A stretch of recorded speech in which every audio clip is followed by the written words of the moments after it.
जय श्री कृष्णा।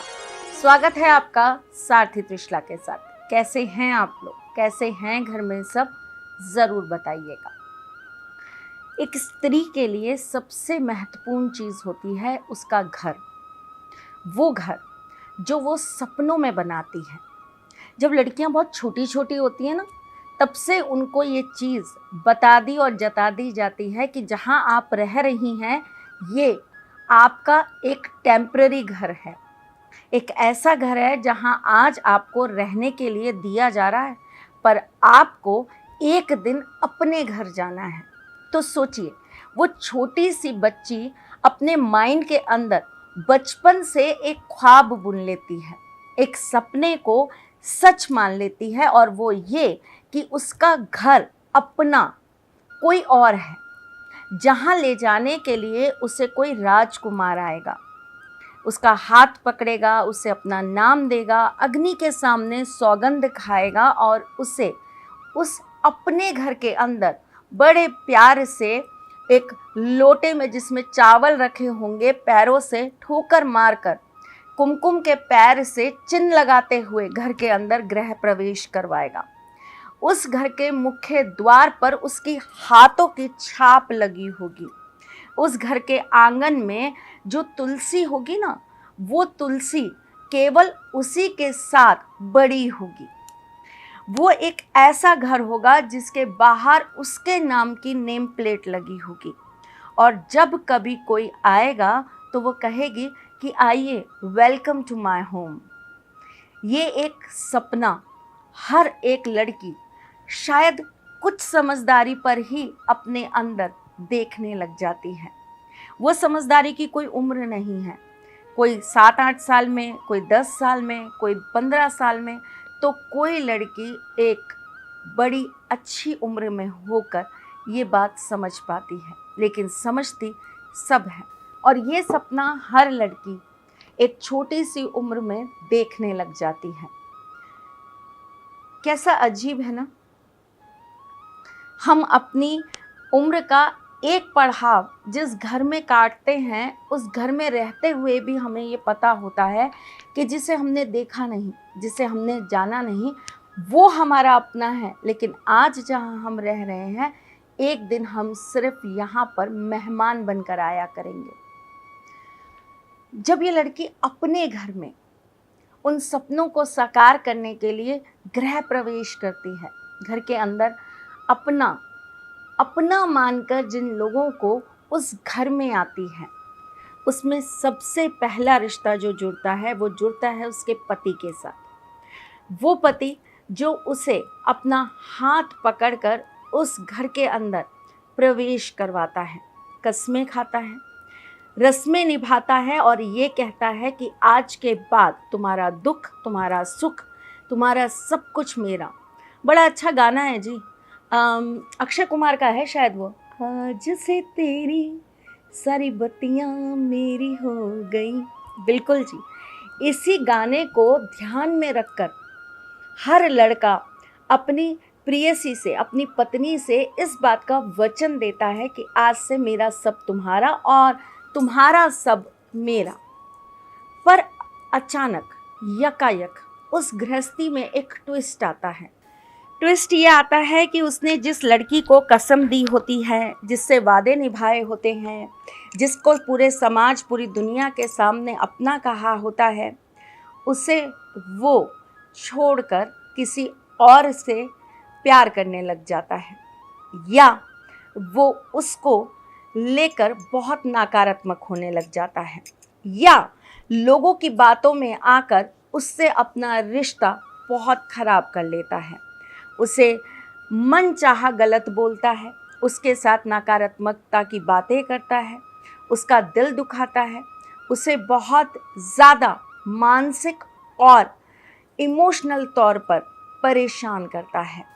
और उस स्त्री को वो एक टाइम के बाद अपना कुछ नहीं मानता है, इमोशनली उसे बहुत ज़्यादा वीक करने लगता है। उसे ये एहसास दिलाता है कि ये जो घर है ना, जिसमें तुम रह रही हो, ये तुम्हारा नहीं है। मैं जब चाहूँ, जिस पल चाहूँ, जिस वक्त चाहूँ, मैं तुम्हें यहाँ से बाहर कर सकता हूँ। इस घर पर मुझ पर तुम्हारा कोई अधिकार नहीं है।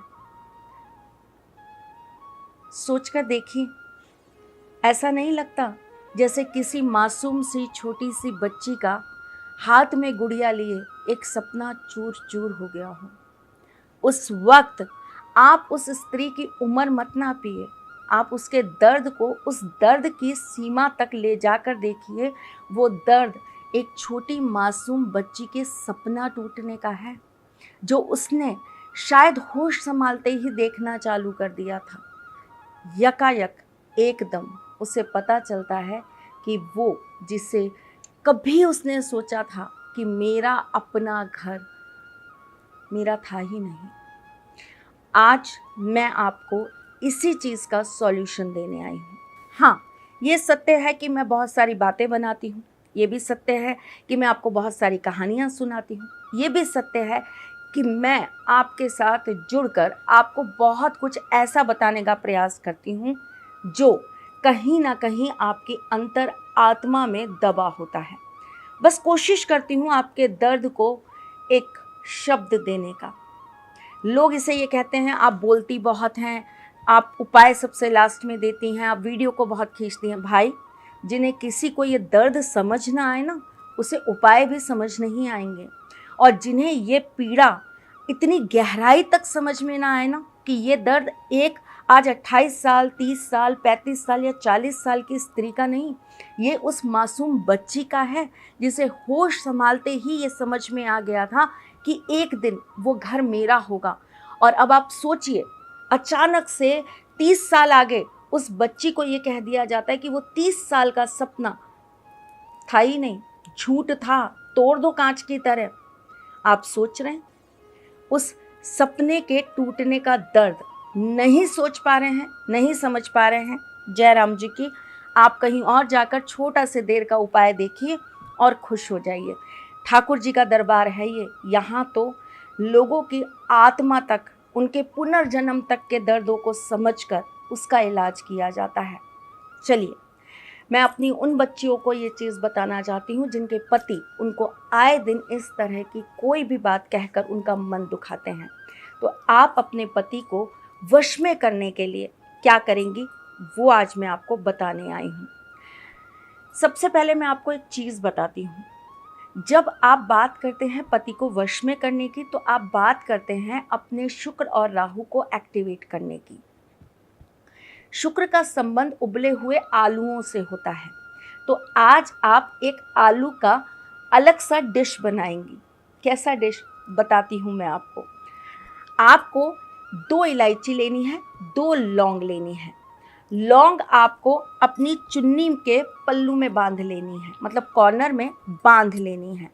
और इलायची जो है ना, वो आपको अपने कपड़ों में छुपा कर रख लेनी है। एक दिन के बाद, यानी कि 24 घंटे के बाद, आपको इस इलायची को निकालना है, लौंग को निकालना है और इसको अच्छी से कूट लेना है।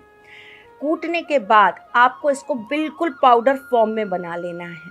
अब आपको 2 आलू उबालने हैं और आलू को उबाल के छील लीजिए।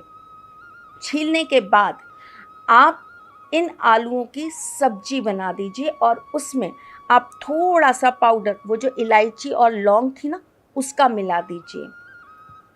उसके बाद आपको 4 पूड़ियाँ बनानी हैं। किसकी? सरसों के तेल की। आपको ये सब्जी और ये पूड़ी ले जाकर अपने हस्बैंड को खिला देनी है। कब करेंगी आप ये कार्य?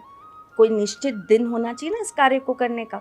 बिल्कुल है, शनिवार को ये कार्य आपको करना है। आप सुबह से लेकर रात्रि तक कभी भी ये कार्य कर सकती हैं। और ये जो इलायची और लौंग रखने का कार्य है, ये आपको शुक्रवार को करना है। चलिए जी, अगर ये प्रोसेस आपको लगे कि नहीं, पॉसिबल नहीं है, मैं नहीं कर पाऊँगी, दिक्कत आएगी, तो दूसरी प्रोसेस पे आते हैं। आप एक भोजपत्र ले लेंगी। आपको आराम से किसी भी परचून की, यानी कि आपको उस दुकान पे जहाँ पर राशन मिलता है, वहाँ से भोजपत्र मिल जाएगा।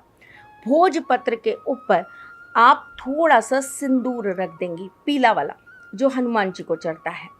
और उसके ऊपर आप ये इलायची और लौंग बुरक देंगी।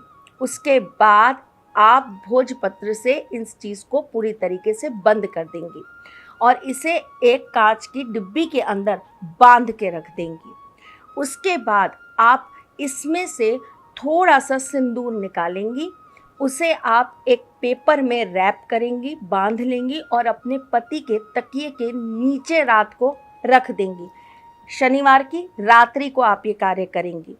अगले दिन सुबह आप ये सिंदूर वहाँ से निकाल लीजिएगा और इसके अंदर थोड़ा सा कपूर मिलाकर आप इस सिंदूर को एक अलग डिब्बी के अंदर रख दीजिए। और जब वो डिब्बी धीरे धीरे करके भरने लग जाए, यानी कि आप हर शनिवार करेंगी ना, 2 बार 3 बार 4 बार, जब आपकी वो जो पहले वाली डिब्बी है वो खाली हो जाए और दूसरी डिब्बी जब आपकी भर जाए, तो आप इसे ले जाकर या तो पीपल के पेड़ के नीचे रख देंगी या फिर आप इसको बहते हुए जल के अंदर प्रवाहित कर देंगी।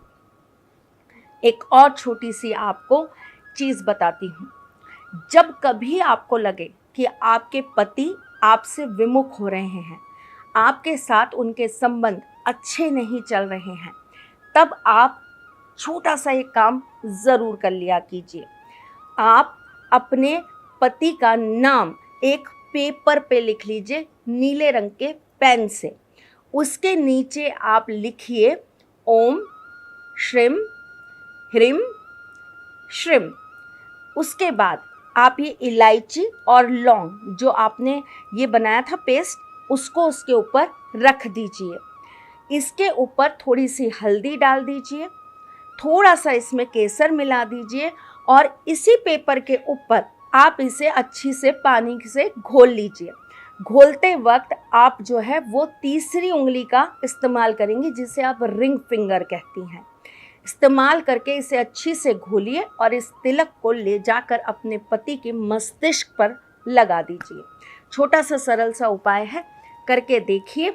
2 लौंग 2 इलायची आपके रिश्तों को इतना मजबूत बना देगा कि आप सोच भी नहीं सकती। और मजबूत हो जाए तो मुझे ज़रूर कमेंट करिएगा।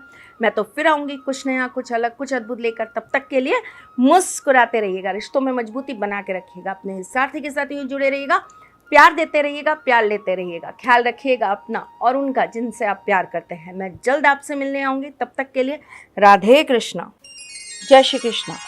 आपके घर में हमेशा कलेश रहता है या बरकत नहीं होती है, पति पत्नी के बीच में हमेशा दूरियां बनी रहती है, प्रेम की कमी है या जॉब में सक्सेस नहीं मिल रहा है, समस्या कैसी भी है, लेकिन नवरात्रि में 108 विद्वान पंडितों द्वारा दुर्गा शब्द चंडी के पाठों द्वारा पोटलियों को सिद्ध किया जाएगा और इनके अंदर विशेष सामग्रियां डाली जाएंगी और उसके बाद ये आपके घर में स्थापित कराई जाएंगी। अगर आप ये पोटली प्राप्त करना चाहते हैं तो दिए गए नंबर्स पर कांटेक्ट करें, आशीर्वाद प्राप्त करें और अपने घर में आ रही समस्याओं का निदान करें। हम फिर आपसे मिलने आते हैं, तब तक के लिए जय श्री कृष्ण। सारथी मां त्रिशला ज्योतिष के क्षेत्र में विश्व विख्यात नाम है। ज्योतिष शास्त्र में पीएचडी मां त्रिशला पिछले 22 वर्षों से ज्योतिष की सभी परंपरागत विधाओं के साथ साथ अनेक दुर्लभ गुण विधाओं जैसे परछाई एवं नव्स के अध्ययन से अपनी सटीक भविष्यवाणी और पूर्वानुमान के लिए विख्यात हैं। अपने उपायों द्वारा लाखों लोगों का जीवन संवार चुकी मां त्रिशला लगातार 2016 से ज्योतिष विभूषण अवार्ड प्राप्त कर रही हैं। साल 2018 में उन्हें उत्तराखंड के मुख्यमंत्री त्रिवेंद्र सिंह रावत ने ज्योतिष विभूषण अवार्ड से सम्मानित किया था और साल 2016 में उन्हें राजस्थान में बेस्ट एस्ट्रोलॉजर के अवार्ड से नवाजा जा चुका है।